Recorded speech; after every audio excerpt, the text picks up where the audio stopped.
ஐயனார் துணை சீரியலில் டுடே எபிசோடில் நிலா இருந்துட்டு ஒர்க் பண்ணிட்டு இருக்காங்க. சோழன் இருந்துட்டு பேப்பர் படிச்சுட்டு இருக்காரு. பேப்பர் படித்து முடிச்ச உடனே பார்த்தீங்கன்னா அதில் ஒரு மெடிக்கல் ஷாப் வேக்கண்ட்ல இருக்குது அப்படின்ற மாதிரி சொல்லிட்டு நோட்டீஸ் வந்திருக்கு. அதை பாண்டியை கூப்பிட்டு சொல்லிட்டு இருக்காங்க. டே பாண்டி இங்கே வாயேண்டா அப்படின்ற மாதிரி சொல்கிறாங்க. என்னடா விஷயம், முதல்ல வாடா அப்புறமா சொல்கிறேன் அப்படின்னு சொல்லிட்டு பாண்டியை பக்கத்தில் கூப்பிட்டு இங்கே பாரு, மெடிக்கல் ஷாப் ஏதோ வேக்கண்ட் இருக்குது, அதை கடையை அப்படியே கொடுத்துற மாதிரி ஏதோ ஒன்று பேசி வானதியை எடுத்து நடத்த சொல்லு அப்படின்ற மாதிரி சொல்லிடுறாங்க. கண்டிப்பாக வானதியோட திறமைக்கு இவ்வளோ பெரிய மெடிக்கல் ஷாப்பெல்லாம் கண்டிப்பாக அவளால் எடுத்து நடத்த முடியாது. என்ன பண்ணுறது, அவள் தான் சொன்ன பிச்சை கேட்காதவளாச்சு. அதனால் ஏதோ ஒன்று பார்க்க சொல்லு, நீயும் கூட இருந்து என்ன ஏதுன்னு பேசி முடிச்சுக்கோ அப்படின்ற மாதிரி சொல்லிடுறாங்க. நம்ம சொன்னால் அவள் எங்கே கேட்க போகிறா, சரி சொல்லி தான் பார்க்குறேன் அப்படின்னு சொல்லிட்டு நம்ம பாண்டி சொல்லிட்டு இருக்காங்க. நில அளவுக்கெல்லாம் அவள் ஒன்றும் அவ்வளோ டேலண்டெல்லாம் இல்லை அப்படின்ற மாதிரி சொன்ன உடனே, நீ எதுக்காக நிலாவை வானதியை என்னோட கம்பேர் பண்ணுறீங்க? வானதியோட திறமைக்கு அவங்க எதுனாலையும் பண்ணிட்டு போட்டோமே, நீங்கள் எதுக்கு அதெல்லாம் சொல்லிக்கிட்டு இருக்கீங்க? இல்லைங்க, வானதி தான் மெடிக்கல் ஷாப் வைக்கணும்னு சொல்லி பாண்டிக்கிட்ட சொல்லியிருக்கு. அதனால தான் நான் சொல்கிறேன். அது இப்போ தான் காலேஜே முடிச்சிருக்கு, இன்னும் முடியக்கூட இல்லை, இன்னும் 1 மந்த் இருக்குது. அதுக்கு வேறு எங்கேயாவது ஒர்க் பண்ணிவிட்டு அதுக்கப்புறம் மெடிக்கல் ஷாப் வச்சா பரவாயில்ல, எடுத்தோன்னே மெடிக்கல் ஷாப் வைக்கிறதுலாம் எவ்வளோ பெரிய விஷயம் அப்படின்ற மாதிரி சொல்லிடுறாங்க. அதுக்கு அடுத்து தான் பார்த்தீங்கன்னா, சரி வானதிக்கிட்ட எதுக்கும் நீங்கள் பேசி பாருங்கள் அப்படின்னு சொல்லிட்டு நம்ம நிலவும் சொல்லிக்கிட்டு இருக்காங்க. சேரை நிறுந்துட்டு இந்தப்பா சாப்பாடுன்னு சொல்லிட்டு சாப்பாடு எடுத்துகிட்டு கொடுக்குறாங்க. என்ன நிலா சாப்பாடெல்லாம் பேக் பண்ணுற, பின்ன உங்களை மாதிரி ஏதாவது ஒரு ரீசன் சொல்லிட்டு வீட்டில் இருக்க முடியுமா? அதெல்லாம் முடியாது. அதனால தான் நான் கிளம்புறேன். திவ்யாவும் ஆஃபீஸ்க்கு வரேன்னு சொல்லியிருக்காங்க. நிறைய ப்ராஜெக்ட் வேறு வந்திருக்கு, எல்லாத்தையும் பார்க்கணும் இல்லையா? உங்களை மாதிரி சப்பக்காரனெல்லாம் சொல்ல முடியாது அப்படின்ற மாதிரி நிலா சொல்லிட்டு உங்களுக்கு ஏதாவது வேலை இருக்கா? பேப்பர் படிக்கிறது தான் ரொம்ப பெரிய வேலையாக இருக்குது. அது முடிச்ச உடனே போயிட்டு ஏசி ஆன் பண்ணிவிட்டு நல்லா சாப்பிட்ட சாப்பாட்டுக்கு தூங்கணும் அப்படின்ற மாதிரி சொல்லிடுறாங்க. தூங்கலாம், முதல்ல என்ன ஆஃபீஸ் அண்ணன் ட்ராப் பண்ணுவீங்கள, ட்ராப் பண்ணுங்க அப்படின்ற மாதிரி சொல்லி உடனே ஓடி வந்துடுறேன். அதை விட்டுட்டு ட்ராப் பண்ணுறீங்களான்னா கேட்கக்கூடாது. நீ முன்ன மாதிரி இல்லை, என்னுடைய பொண்டாட்டி அப்படின்ற மாதிரி சொல்லிடுறாங்க. அதுக்கடுத்து தான் நிலா இருந்துட்டு சரி போகலாமா அப்படின்ற மாதிரி சொல்லிடுறாங்க. பல்லவன் இருந்துட்டு அண்ணி உங்களை நினச்சாதான் ரொம்ப பாவமாக இருக்குது, ஏண்டா பல்லவா அப்படி சொல்கிற? இல்லை நீ ஏற்கனவே அண்ணன் சப்ப காமெடியாக சொல்லிக்கிட்டு இருக்கோம், ஏதோ இதுக்கு முன்னாடி அட்ஜஸ்ட் பண்ணிக்கிட்டீங்க, இப்போ மறுபடியும் இவரவே கல்யாணம் பண்ணிக்கிட்டு மறுபடியும் அதே சப்ப காமெடியை நீங்கள் கேட்க போகிறீங்கள, அதை நினச்சாதான் மனசுக்கு ரொம்ப கஷ்டமாக இருக்குது அப்படின்ற மாதிரி சொல்லிடுறாங்க. சோழன் இருந்துட்டு என்னடா பல்லவா இப்படியெல்லாம் பேசுகிற நீ அப்படின்னு சொல்லிட்டு பல்லவனையும் கொஞ்சம் மிரட்டி விட்டுட்டு அங்கேருந்து கிளம்புறாங்க. சரிங்கண்ணே, நிலவை கொண்டு போய் விட்டுட்டு வந்துடுறேன் அப்படின்னு சொல்லிட்டு நம்ம சோழனும் அங்கேருந்து கிளம்புறாரு. அதுக்கு அடுத்ததான் அவங்க 2 பேரும் போகிறத பார்த்து சேரன் ரொம்பவே சந்தோஷப்படுறாங்க. இப்போதான்டா வீடு முன்ன மாதிரி ரொம்ப சந்தோஷமாக இருக்குது, சந்தோஷமாவான இருக்குது, எதுக்கு எடுத்தாலையும் திட்டிக்கிட்டே இருக்காங்க, அவங்கள பார்க்கவே அவ்வளோ பயமாக இருக்குன்னு அப்படின்ற மாதிரி சொல்லிடுறாங்க. நம்மளுடைய அம்மா இருந்திருந்தா நம்மளையும் இப்படி தானே சொல்லியிருப்பாங்க.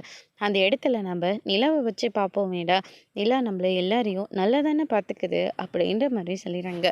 அதுக்கடுத்து தான் பார்த்திங்கன்னா போதும்னு அப்படின்னு சொல்லிட்டு நம்ம பாண்டியும் அங்கேருந்து கடைக்கு போகிறேன்னு சொல்லிட்டு கிளம்பி போயிடுறாரு. கடைக்கு போயிட்டு ஸ்பேனர் கொடுக்க சொன்னால் அவர் வேறு எதையும் எடுத்து கொடுக்குறாரு. என்னடா ஞாபகத்தில் இருக்க, முதல்ல போயிட்டு அந்த வண்டியை வாட்டர் வாஷ் பண்ணு அப்படின்ற மாதிரி சொல்லிடுறாங்க.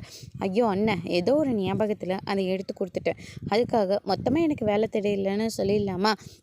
நான் போயிட்டு நீங்கள் கொடுத்த வேலையும் முதல்ல செய்கிறேன் அப்படின்ற மாதிரி சொல்லிடுறாங்க. அதுக்கடுத்ததாக பார்த்திங்கன்னா பேப்பரெல்லாம் படித்து முடித்தோடனே வானதி வர சொல்கிறதுக்காக ஃபோன் பண்ணுறாங்க. இன்னொரு பக்கம் வானதியோட அப்பா பாண்டியை பார்க்குறதுக்காக மெக்கானிக் ஷாப்க்கே வந்துடுறாங்க. வாங்க சார் அப்படின்னு சொல்லிட்டு கூப்பிட்டு உட்கார வைக்கிறாங்க. உங்களை பார்த்து கொஞ்சம் பேசிட்டு போகலான்னு தான் வந்தேன் அப்படி. வானதி பண்ணுறதெல்லாம் எனக்கு என்னவோ சுத்தமாக பிடிக்கல, உங்களுக்கு அதை பற்றி ஏதாவது தெரியுமா, நீங்கள் எதை சொல்ல வரீங்க அப்படின்னு சொல்லிட்டு கேட்ட உடனே என்னென்னு தெரியல, திடுதிப்புனா எனக்கு மெடிக்கல் ஷாப் வேணும், மெடிக்கல் ஷாப் வச்சு தாங்கன்னு சொல்லிட்டு பயங்கரமாக பிரச்சனை பண்ணிகிட்ருக்கா. நாங்கள் இருக்கிற நிலமையில் மெடிக்கல் ஷாப்பெல்லாம் யாராவது வைக்க முடியுமா? ஏற்கனவே எங்களுக்கு கொஞ்சம் கடன் வேறு இருக்குது, ஆட்டோவையும் நான் கடன் தான் ஓட்டிகிட்ருக்கேன்.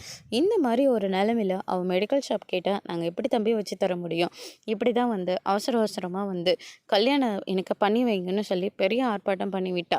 எங்கள் சக்திக்கு மீறி நாங்களும் கல்யாண ஏற்பாடெல்லாம் பண்ணோம். கடைசியில் எனக்கு கல்யாணம் வேணான்னு சொல்லிட்டு வந்து நிறுத்திட்டு போயிட்டா. இப்போ மறுபடியும் இப்படி ஒரு வார்த்தையை சொல்கிறேன். நான் என்ன தான் தம்பி பண்ணட்டும் அப்படின்ற மாதிரி சொல்லிடுறாங்க. சரி விடுங்க, அவகிட்ட நான் பேசுகிறேன் அப்படின்னு சொல்லிட்டு பாண்டி வந்து சொல்லிடுறாங்க. அதுக்கு அடுத்ததாக வானத்தையும் கடைக்கு வர சொல்கிறாங்க. இங்கே பாரு வானதி அப்படின்னு சொல்லிட்டு கையில் ஒரு பேப்பரை வந்து கொடுக்குறாங்க. மெடிக்கல் ஷாப் இருக்கான், நம்ம போய் பார்த்துட்டு வரலாமா? ஏதோ என் மேலே நம்பிக்கை இல்லாத மாதிரியே பேசினேன், இப்போ பார்த்தியா நீயே என் மேலே நம்பிக்கை வச்சு இப்போ இவ்வளோ தூரம் என்னை கூட்டிகிட்டு போகிற அப்படின்ற மாதிரியே சொல்லிடுறாங்க. உன்னை நம்பாமல் நான் வேறு யாராடி நம்ப போகிறேன், பாடி பேசாமல் அப்படின்னு சொல்லிட்டு அந்த கடைக்கு கூட்டிகிட்டு போகிறாங்க. அதுக்கடுத்ததாக இந்த சைடு நம்ம சோழன் நீலாவும் ஆஃபீஸ் முன்னாடி நின்றுட்டு ஜூஸ் குடிச்சிட்ருக்காங்க. அப்புறம் நிலா, சோழன் உங்களுக்கு ஒரு வேலையே இல்லையா? அப்புறம்னு சொல்லிட்டு என்னை இங்கேயே நிற்க வச்சு பேசிக்கிட்டு இருக்கீங்க. நான் ஆஃபீஸ்க்கு போகணும் சோழன். போகலாம் நிலா, கொஞ்ச நேரம் பேசேன் அப்படின்ற மாதிரியே சொல்லிடுறாங்க. அதுக்கடுத்ததாக வந்து பார்த்திங்கன்னா, நிலா நம்ம இப்போவே வீட்டுக்கு போகலாமா? இதுக்கு முன்னாடியாவது ஏதோ பேருக்கு ஹஸ்பண்ட் மனைவியாக இருந்தோம், ஆனால் இப்போ அப்படி இல்லைல்ல, நீயும் நானும் ஒன்றா சேர்ந்து வாழ ஆரம்பிச்சிட்டோம், இப்போ நம்ம சந்தோஷமாக இருக்கலாம்ல அப்படின்ற மாதிரி சொல்லிடுறாங்க. உங்களுக்கு எப்போவுமே அது மட்டும்தானா, பேசாமல் இருங்க சோழன் அப்படின்ற மாதிரி சொல்லி பேசிக்கிட்டு இருக்காங்க. அதுக்கடுத்ததான் மனோகர் வந்து கால் பண்ணுறாங்க. அப்பா கால் பண்ணுறாரு. சொல்லுங்கப்பா எப்படி இருக்கீங்க அப்படின்னு சொல்லிட்டு கேட்கவும், நீ எப்படிமா இருக்க அப்படின்னு சொல்லிட்டு விசாரிக்கிறாங்க. ஆஃபீஸ்க்கு தாப்பா வந்திருக்கேன். இல்லைப்பா, நம்ம ஊரில் திருவண்ணாமலையில் நம்ம சொந்தக்காரங்களை மட்டும் கூப்பிட்டு ரிசப்ஷன் வைக்கலான்னு முடிவு பண்ணியிருக்கோம்ப்பா.